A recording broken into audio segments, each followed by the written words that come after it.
नमस्कार दर्शक बंधु जय जगन्नाथ।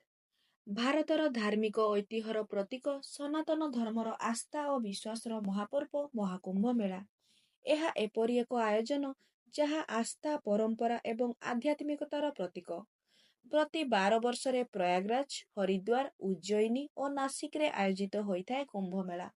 तेबे महाकुंभ मेला स्वतंत्र अनन्य और अद्वितीय कारण 144 वर्षरे थरे आयोजित होता है यही भव्य मेला। गंगा यमुना और सरस्वती नदीर त्रिवेणी संगमरे आयोजित हेउथिबा बेले एहार धार्मिक आध्यात्मिक एवं तात्विक गुरुत्व रही। चलित वर्ष पौष पूर्णिमारू आरंभ होइतिबा एही मेला आसंता फेब्रुआरी 26 तारिख पर्यंत चलिबो। एबे आपणक मनरे प्रश्न उठुथिबो ए कुंभ मेला कौन, कुंभ मेला काहेकि होइथाए, कौन रही एहार पौराणिक किंबदंती। एसबु विषय जानिबा पई वीडियो को स्किप न करी शेष पर्यंत देखंतु। एही बड़ी वीडियो आगकू देखिबा पई आम चैनल को सब्सक्राइब करी वीडियो को गोटिए लाइक करी दियंतु। विश्वास जेउठी भगवान सेठी। विश्वर सर्वबृहत ए धार्मिक मेला एबे सारा विश्वर बड़ खबर। सर्वधर्मर प्रतीक ए मेला हेउची दिव्य भव्य और एकतार महाकुंभ। तेबे बंधुगण कुंभ हेउची एक संस्कृत शब्द। समुद्र मंथन समय समुद्र मध्यरु प्राप्त होइथिला अमृत कलश। धन्वंतरी अमृत कलश धारण करिथिबा समय इंद्रंकर पुत्र जयंत अमृत कलश नहीं दौड़ी पलाइथिले।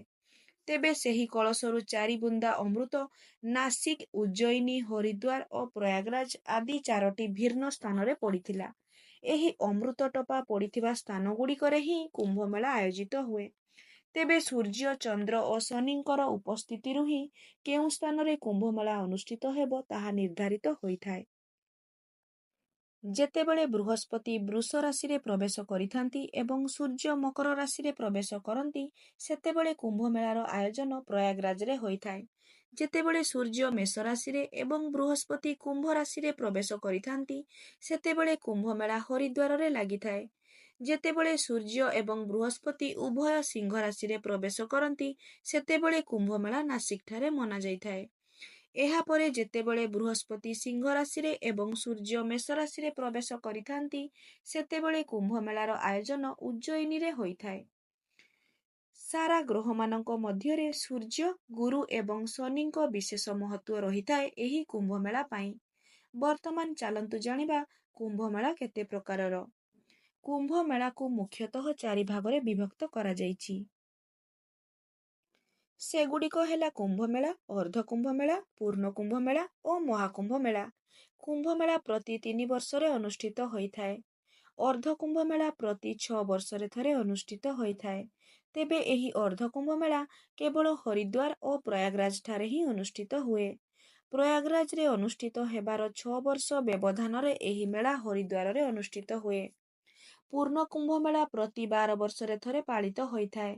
प्रयागराज हरिद्वार उज्जयिनी एवं नासिक ठारे एहा पालन करा जाए। हरिद्वार रे 2021 मसीह पूर्ण कुंभ मेला आयोजित होइथिला। आसंता 2033 रे मध्य एठारे महाकुंभ मेला आयोजन हेबो। अन्य एक विश्वास रही जे शनि ग्रह सूर्य चारिपटे परिक्रमा करिबा पई 12 वर्ष समय नियंती। तेणु 12 वर्षरे थरे पूर्ण कुंभ मेला आयोजित होइथाए। एवं महाकुंभ मेला जहाँकि चलित वर्ष प्रयागराज रे आयोजित होइछि सकल पापरू मुक्ति पाई जीवन रे सफलता पाई विश्वर प्रति प्रांतरू श्रद्धालु एठारे एकत्रित होइथांती। प्रति 144 वर्षरे थरे नक्षत्र मानकर अपूर्व संजोग घटी एही पवित्र मेला उपनीत होइथाए। हेले एहाको महाकुंभ मेला काहेकि कुहा जाए। पुराण अनुसारे प्रयागराज ठारे 12टी कुंभ मेला संपूर्ण हेबा अवसर महाकुंभ मेला आयोजित हुए। तेबे एही महाकुंभ मेला केवल प्रयागराज ठारे ही अनुष्ठित होइथाए। महाकुंभ को सबुठारु आध्यात्मिक उत्सव भावे विवेचना करा जाए। बंधुगण कुंभ मेला को नहीं एते चर्चा हेउथिबा बेले एहार किंबदंती एवं इतिहास विषय रे जानिबा निहाती आवश्यक।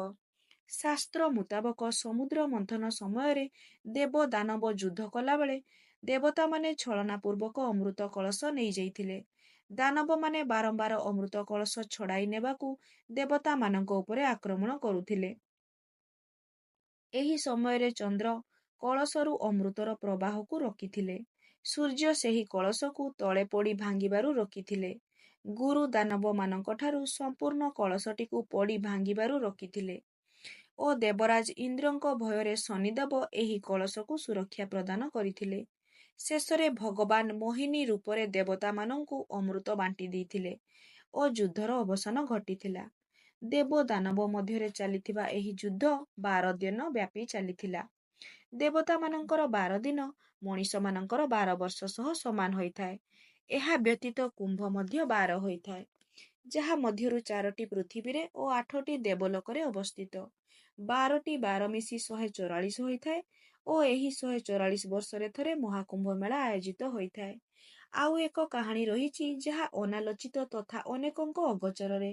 କାହାଣୀଟି ହେଉଛି ସର୍ପ ଓ ଗରୁଡ଼ ଦେବତାମାନଙ୍କର। ଋଷି କଶ୍ୟପଙ୍କର 2 ପତ୍ନୀ କଦ୍ରୁ ଓ ବିନତା 2 ଭଉଣୀ ଥିଲେ, କିନ୍ତୁ ପରସ୍ପର ପ୍ରତି ତାଙ୍କର ଈର୍ଷା ଓ ଦ୍ୱେଷଭାବ କୌଣସି ଶତ୍ରୁଠାରୁ କମ୍ ନଥିଲା।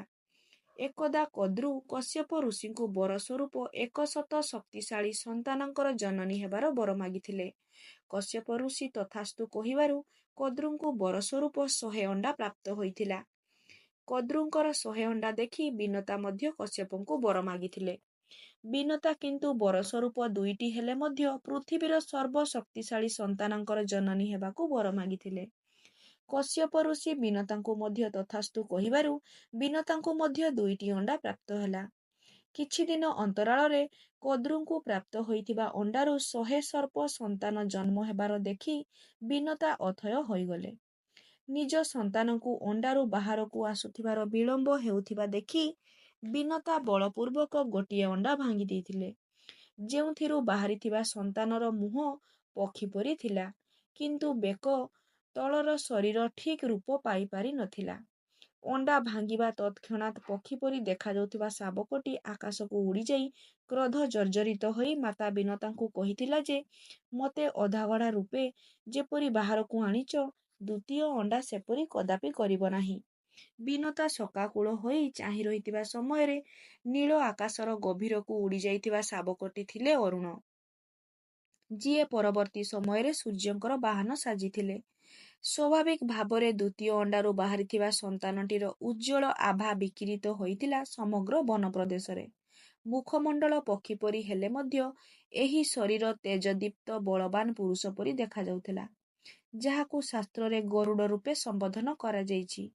ଗରୁଡ଼ ଜନ୍ମ ହେବା ବେଳକୁ କଦ୍ରୁ ଓ ତାଙ୍କର 100 ସନ୍ତାନ ବିନତାଙ୍କୁ ବନ୍ଦୀ କରିସାରିଥିଲେ। ନିଜ ମାତାଙ୍କୁ ବନ୍ଦିନୀ ଜୀବନରୁ ମୁକ୍ତି ଦେବା ପାଇଁ ଗରୁଡ଼ କଦ୍ରୁଙ୍କ ନିକଟକୁ ଯାଇଥିଲେ। ସ୍ୱର୍ଗରୁ ଅମୃତ କଳସ ପରିବର୍ତ୍ତେ ବିନତାଙ୍କୁ ମୁକ୍ତ କରିବାର ସର୍ତ୍ତ ରଖିଥିଲେ କଦ୍ରୁ। ସର୍ତ୍ତ ମୁତାବକ ଗରୁଡ଼ ସ୍ୱର୍ଗଲୋକ ଯାଇ ସେଠାରୁ ଅମୃତ କଳସ ଚୋରାଇ ଆଣିଥିଲେ। ଇନ୍ଦ୍ର, ବରୁଣ ଆଦି ଦେବତା ଗରୁଡ଼ଙ୍କ ସହ ଯୁଦ୍ଧ କରିଥିଲେ ମଧ୍ୟ ଯୁଦ୍ଧରେ ଗରୁଡ଼ ହିଁ ବିଜୟ ଲାଭ କରିଥିଲେ। ଶେଷରେ ନିରୁପାୟ ହୋଇ ସମସ୍ତ ଦେବତା ମିଶି ଭଗବାନ ବିଷ୍ଣୁଙ୍କ ନିକଟକୁ ଯାଇଥିଲେ। ଅମୃତ ନେଇ ଯାଉଥିବା ସମୟରେ ଗରୁଡ଼ଙ୍କ ଉପରେ ଭଗବାନ ବିଷ୍ଣୁ ଆକ୍ରମଣ କରିଥିଲେ, ଯାହାଫଳରେ ସେଥିରୁ 4 ବୁନ୍ଦା ଅମୃତ ହରିଦ୍ୱାର, ଉଜ୍ଜୟିନୀ, ନାସିକ ଓ ପ୍ରୟାଗରାଜଠାରେ ପଡ଼ିଥିଲା ଓ ଏହି 4 ସ୍ଥାନରେ କୁମ୍ଭମେଳା ଆୟୋଜିତ ହୁଏ।